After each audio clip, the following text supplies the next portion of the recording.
Hello नमस्कार सभी प्यारे विद्यार्थियों का आपके अपने 11 मिनट के इस शो में मैं जीएल चौधरी आप सभी का हार्दिक स्वागत और अभिनंदन करता हूं। हमारा आज का जो विषय है वो है हमारा कण घनत्व यानी कि पार्शियल डेंसिटी। तो आइएगा स्थूल घनत्व के बाद में हम बात करते हैं पार्शियल डेंसिटी की। तो देखिएगा यहां पर आपका कण घनत्व इसको हम पार्शियल डेंसिटी भी कहते हैं, ये ध्यान रखना आपको। अगर हम यहां पर इसकी परिभाषा की बात करें तो हम कह सकते हैं कि किसी शुष्क मृदा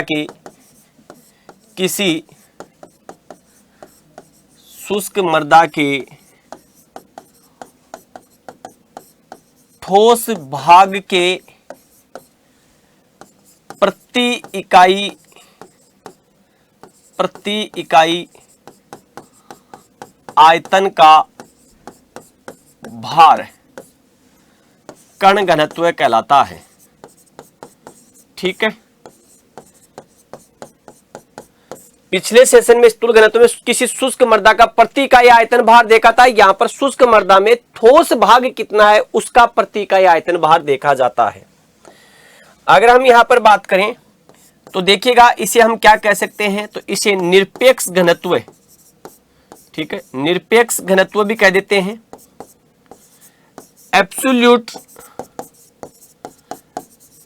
एब्सोल्यूट डेंसिटी।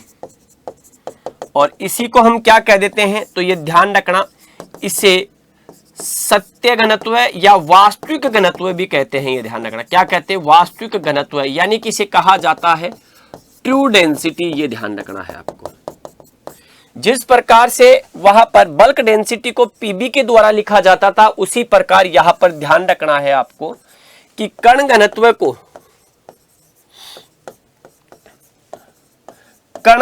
को पीएस के द्वारा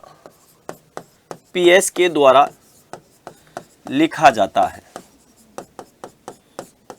ठीक है, अगर हम बात करें यहां पर मृदाओं के अंतर्गत पार्शियल डेंसिटी की रेंज क्या होती है, तो ध्यान रखना मृदाओं में कण घनत्व 2.65 से 2.7 ग्राम घन क्यूबिक आपको दिखाई देगी।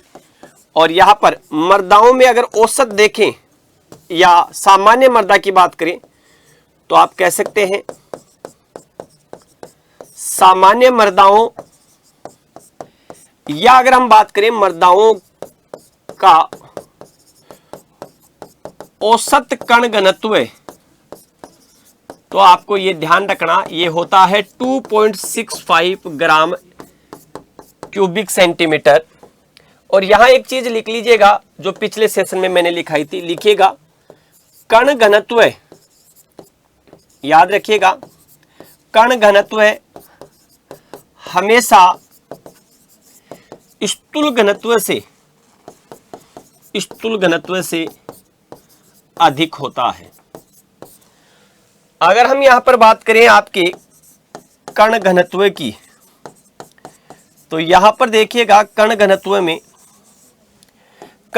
मृदा में पाए जाने वाले कार्बनिक और अकार्बनिक जो अवयव होते हैं उनकी डेंसिटी पर निर्भर करता है। तो यह भी ध्यान रखना, कण घनत्व मृदा में पाए जाने वाले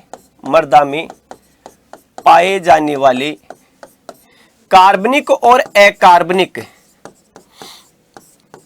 कार्बनिक व अकार्बनिक अवयवों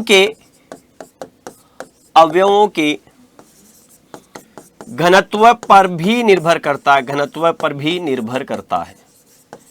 इसके अलावा मृदा में पाए जाने वाले खनिजों की पार्शियल डेंसिटी क्या है इस पर भी निर्भर करता है। यह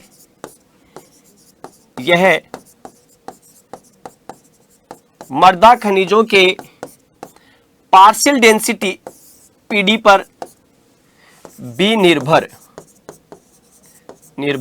करता है।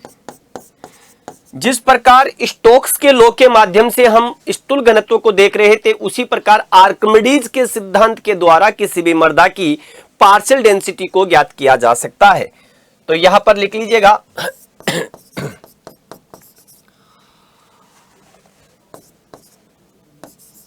आर्किमिडीज के सिद्धांत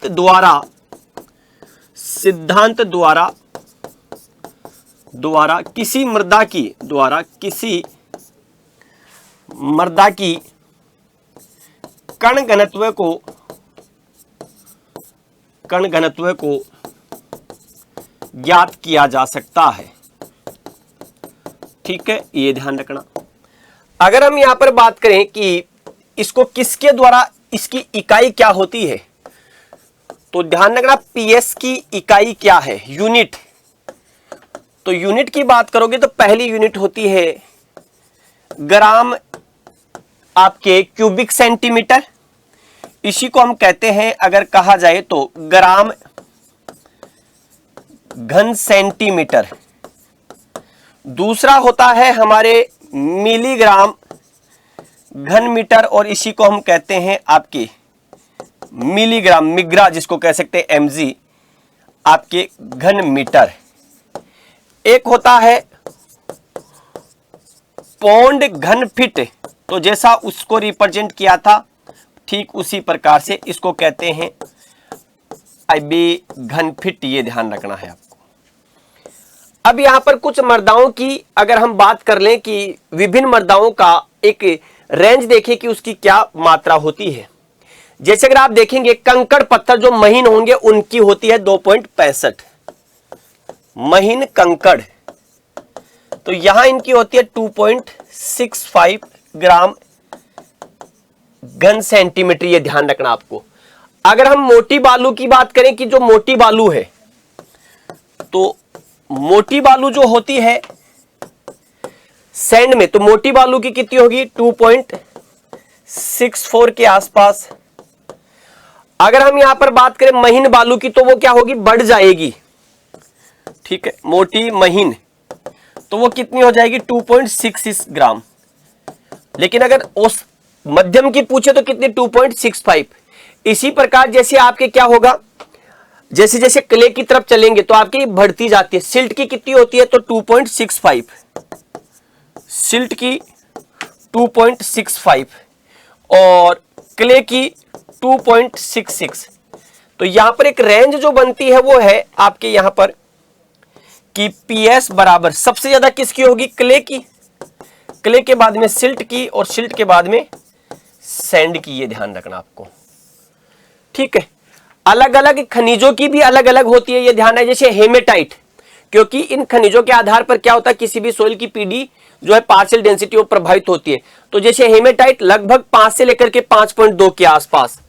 ठीक है, हेमेटाइट की अगर बात करें तो हेमेटाइट लोह का अयस्क है, ये ध्यान रखना आपको। तो उसकी लगभग 4.9 से लेकर के 5.2 के आसपास उसकी क्या होती है आपके ये पीडी होती है, ये ध्यान। तो आपके अलग अलग खनिजों की, जैसे अगर हम बात करें कार्बनिक पदार्थ की, तो कार्बनिक पदार्थ की कितनी होगी, या कार्बनिक मृदा की अगर बात करें तो कार्बनिक पदार्थ की लगभग 1.1 से 1.5 के आसपास होती है, ये ध्यान रखना।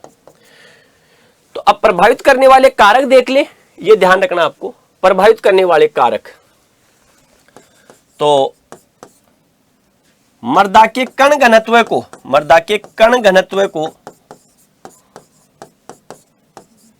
प्रभावित करने वाले कारक।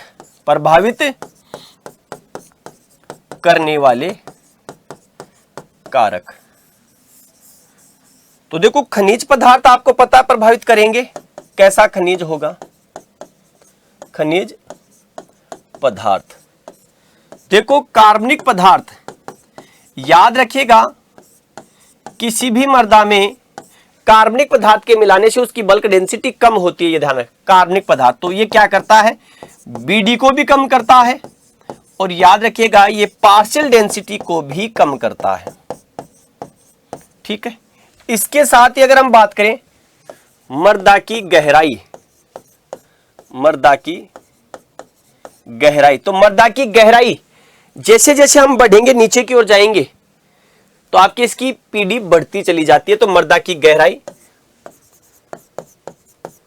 फसल, हमारे जैसे खेत में कौन सी क्रॉप्स है और उसमें किस प्रकार का कार्बनिक मैटर पाया जाता है, ऑर्गेनिक मैटर, वह भी क्या करता है, निर्भर करता है इसके ऊपर आपके मृदा के कण घनत्व को। लेकिन इंपॉर्टेंट है कार्बनिक पदार्थ।